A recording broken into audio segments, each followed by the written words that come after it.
Si yo fuera Juan Morales, pediría el voto para Foro Asturias, pediría el voto en estas elecciones de mayo para Francisco Álvarez Cascos. Y esto no tenía que ser tan raro, no nos tenía que llamar tanto la atención.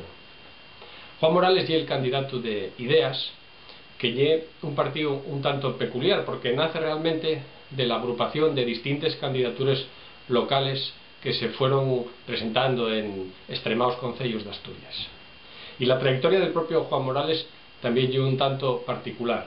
Él militó durante la mayor parte de su vida política en el Partido Popular, del que llegó a ser el portavoz en el Parlamento, y en el último congreso llegó a presentarse como opción alternativa a la corriente oficial, algamando un 38% de los votos. Después de aquella no tuvo otro que marchar y, como digo, encabezar esa alternativa que se viene llamando Ideas.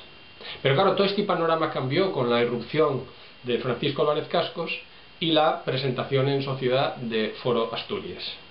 Si viviéramos en un país un poco más normal y pudiéramos tener un poco más de cintura política, entenderíamos que esto podía funcionar como una especie de primarias a la americana y que realmente no hay ninguna contradicción en que los candidatos vayan enseñando su apoyo a aquel que cuenten va teniendo más posibilidades.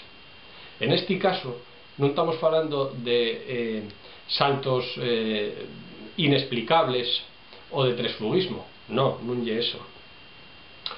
Lo que estamos diciendo es que es evidente que el candidato que tiene más posibilidades en esa opción que entrambos los dos representen, el propio Juan Morales y Francisco Álvarez Cascos, el candidato, como digo, que tiene más posibilidades es este último.